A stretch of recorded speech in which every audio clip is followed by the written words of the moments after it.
ನಮಸ್ಕಾರ ಕರ್ನಾಟಕ. ಕೊಪ್ಪಳ ಜಿಲ್ಲೆಯ ಶ್ರೀ ಹುಲಿಗೆಮ್ಮ ದೇವಿ ಜಾತ್ರಾ ಮಹೋತ್ಸವದ ಬಗ್ಗೆ ನಾನು ನಿಮಗೆ ಈ ವಿಡಿಯೋದಲ್ಲಿ ಹೇಳಲಿದ್ದೇವೆ. ದಯವಿಟ್ಟು ಈ ವಿಡಿಯೋವನ್ನು ಲೈಕ್ ಮಾಡಿ ಮತ್ತು ಸಬ್ಸ್ಕ್ರೈಬ್ ಮಾಡಿ. ಗೆಳೆಯರೆ, ಕೊಪ್ಪಳ ಜಿಲ್ಲೆಯ ಶ್ರೀ ಹುಲಿಗೆಮ್ಮ ದೇವಿ ಜಾತ್ರಾ ಮಹೋತ್ಸವ ಮೇ 13ರಿಂದ ಧಾರ್ಮಿಕ ಚಟುವಟಿಕೆ ಶುರುವಾಗಲಿದೆ ಮತ್ತು ಮೇ 21ಕ್ಕೆ ಮಹಾರಥೋತ್ಸವ ನಡೆಯಲಿದೆ.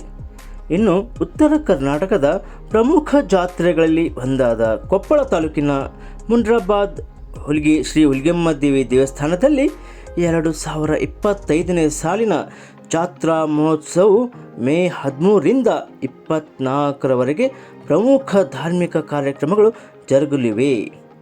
ಈ ಜಾತ್ರಾ ಮಹೋತ್ಸವವು 1 ತಿಂಗಳ ಕಾಲವೂ ಜರುಗಲಿದ್ದು ಕರ್ನಾಟಕದ ನಾನಾ ಭಾಗಗಳಿಂದ ಮಾತ್ರ ಅಲ್ಲದೆ ಆಂಧ್ರ, ತೆಲಂಗಾಣ, ಮಹಾರಾಷ್ಟ್ರ ಹಾಗೂ ಇನ್ನಿತರ ಪ್ರದೇಶಗಳಿಂದ ಲಕ್ಷಾಂತರ ಸಂಖ್ಯೆಯಲ್ಲಿ ಭಕ್ತಾದಿಗಳು ಬಂದು ದೇವಿಯ ದರ್ಶನವನ್ನು ಪಡೆಯಲು ಆಗಮಿಸಲಿದ್ದಾರೆ.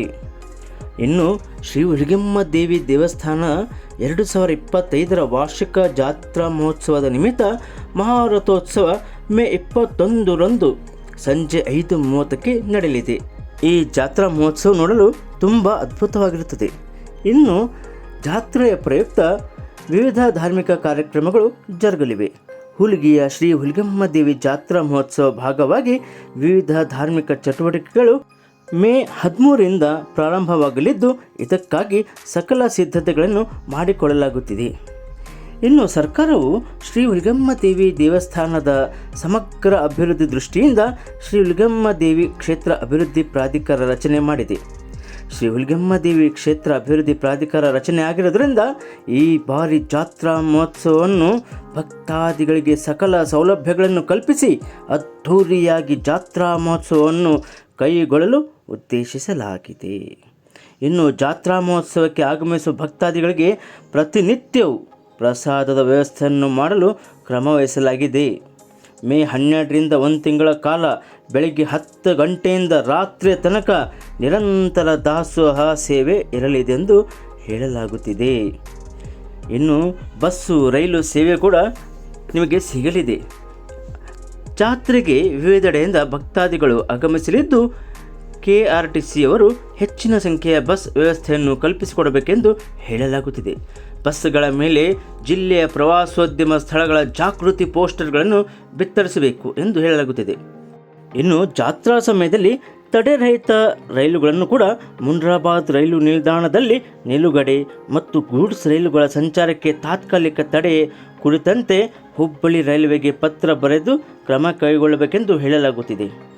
ಜಾತ್ರೆಯಲ್ಲಿ ಸ್ವಚ್ಛತೆಗೆ ಆದ್ಯತೆ ನೀಡುವ ನಿಟ್ಟಿನಲ್ಲಿ ದೇವಸ್ಥಾನಕ್ಕೆ ಎಲ್ಲ ರೀತಿಯ ಸಹಕಾರವನ್ನು ಹುಲಿಗಿ ಗ್ರಾಮ ಪಂಚಾಯಿತಿಯಿಂದ ನೀಡಬೇಕೆಂದು ಹೇಳಲಾಗುತ್ತಿದೆ. ಇನ್ನು ದೇವಸ್ಥಾನಕ್ಕೆ ಹೋಗುವ ರಸ್ತೆಯ ಮೇಲೆ ಅಂಗಡಿ ಮುಂಗಟ್ಟುಗಳು ಇಡದಂತೆ ಕ್ರಮ ಕೈಗೊಳ್ಳಬೇಕು ಎಂದು ನಿರ್ಧರಿಸಲಾಗುತ್ತಿದೆ. ಜಾತ್ರಾ ಅವಧಿಯಲ್ಲಿ ಯಾವುದೇ ರೀತಿಯ ಪ್ರಾಣಿ ಬಲಿ ಆಗದಂತೆ ನೋಡಿಕೊಳ್ಳಬೇಕು. ಅಲ್ಲದೆ ಜಾತ್ರಾ ಸಮಯದಲ್ಲಿ ಮದ್ಯಪಾನವನ್ನು ಸಹ ನಿಷೇಧಿಸುವ ಕುರಿತಂತೆ ಅಗತ್ಯ ಕ್ರಮ ಕೈಗೊಳ್ಳಲಾಗುತ್ತಿದೆ. ಇನ್ನು ದೇವಸ್ಥಾನದ ಮಹಾರಥಕ್ಕೆ ಲೋಕೋಪಯೋಗಿ ಇಲಾಖೆಯಿಂದ ಅರ್ಹತಾ ಪ್ರಮಾಣ ಪತ್ರ ಪಡೆಯಬೇಕಾಗಿದ್ದು ಈ ನಿಟ್ಟಿನಲ್ಲಿ ಲೋಕೋಪಯೋಗಿ ಇಲಾಖೆ ಅಧಿಕಾರಿಗಳು ಅಗತ್ಯ ಕ್ರಮ ವಹಿಸಬೇಕೆಂದು ಹೇಳಲಾಗಿದೆ. ಜಾತ್ರಾ ಸಮಯದಲ್ಲಿ ಅಗ್ನಿಶಾಮಕ ವಾಹನವನ್ನು ಕಾಯ್ದಿರಿಸಬೇಕು ಎನ್ನುವ ಸೂಚನೆಗಳನ್ನು ಕೂಡ ಕೊಪ್ಪಳ ಜಿಲ್ಲಾಡಳಿತದಿಂದ ನೀಡಲಾಗಿದೆ. ಇನ್ನು ಸಕಲ ಸೌಲಭ್ಯಗಳಿಗೆ ಒತ್ತು ಹೆಚ್ಚು ನೀಡಲಾಗುತ್ತಿದೆ. ದೇವಸ್ಥಾನಕ್ಕೆ ಬರುವ ಭಕ್ತಾದಿಗಳಿಗೆ ಶುದ್ಧ ಕುಡಿಯುವ ನೀರಿನ ವ್ಯವಸ್ಥೆಯನ್ನು ಜನದಟ್ಟಣೆ ಸೇರುವ ಎಲ್ಲ ಕಡೆಗಳಲ್ಲಿ ಕಲ್ಪಿಸಲು ಸಂಕಲ್ಪ ಮಾಡಲಾಗಿದೆ. ದೇವಸ್ಥಾನಕ್ಕೆ ಆಗಮಿಸುವ ಭಕ್ತಾದಿಗಳಿಗೆ ಕೊಪ್ಪಳ, ಗಂಗಾವತಿ, ಹೆಟ್ನಾಳ್ ಕಡೆಯಿಂದ ಬರುವ ಮಾರ್ಗದಲ್ಲಿ 3 ಕಡೆ ಸ್ನಾನಗೃಹಗಳನ್ನು ಒಳಗೊಂಡ ಪ್ರತ್ಯೇಕ ಪುರುಷ ಮತ್ತು ಮಹಿಳೆಯರ ಶೌಚಾಲಯಗಳನ್ನು, ಅದೇ ರೀತಿಯಾಗಿ ಹೊಸಪೇಟೆ ಮಾರ್ಗವಾಗಿ ಬರುವ ಭಕ್ತಾದಿಗಳಿಗೆ ವಿವಿಧ 3 ಕಡೆ ಸ್ನಾನಗೃಹಗಳನ್ನು ಒಳಗೊಂಡ ಪ್ರತ್ಯೇಕ ಪುರುಷ ಮತ್ತು ಮಹಿಳೆಯರ ಶೌಚಾಲಯಗಳನ್ನು ಕಲ್ಪಿಸಲಾಗುತ್ತಿದೆ.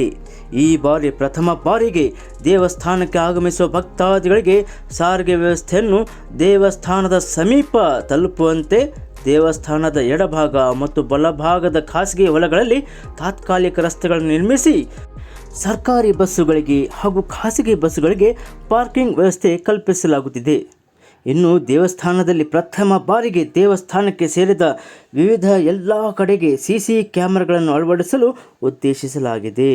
ಇನ್ನು ಪ್ರಸಾದಕ್ಕಾಗಿ ಜರ್ಮನ್ ಹ್ಯಾಂಗರ್ ಹಾಗೂ ಇತರೆ ಸೌಲಭ್ಯ, ವಿವಿಧ ಕಡೆ ಸ್ವಾಗತ ಗೇಟುಗಳನ್ನು, ಫ್ಲೆಕ್ಸ್ ಗೇಟುಗಳನ್ನು, ಸೈನ್ ಬೋರ್ಡ್ಗಳನ್ನು ಹಾಗೂ ಸಾರ್ವಜನಿಕ ಮಾಹಿತಿ ಕೇಂದ್ರ ಹಾಗೂ ದೇವಸ್ಥಾನದ ವಿವಿಧ ಕಡೆ ಲೈಟಿಂಗ್ ವ್ಯವಸ್ಥೆ, LED ವಾಲ್ಗಳನ್ನು ಅಳವಡಿಸಿ ಭಕ್ತಾದಿಗಳಿಗೆ ಅನುಕೂಲವನ್ನು ಕಲ್ಪಿಸಲು ಉದ್ದೇಶಿಸಲಾಗಿದೆ.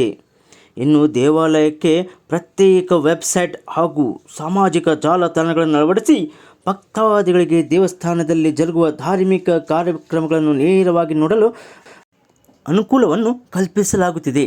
ಈ ಬಾರಿ ಜಾತ್ರಾ ಮಹೋತ್ಸವವು ತುಂಬ ಅದ್ಧೂರಿಯಾಗಿ ನಡೆಯಲಿದೆ ಎಂದು ಹೇಳಲಾಗುತ್ತಿದೆ. ಗೆಳೆಯರೆ, ನಮ್ಮ ಈ ವಿಡಿಯೋ ಇಷ್ಟವಾದಲ್ಲಿ ದಯವಿಟ್ಟು ಲೈಕ್ ಮಾಡಿ ಮತ್ತು ಸಬ್ಸ್ಕ್ರೈಬ್ ಮಾಡಿ.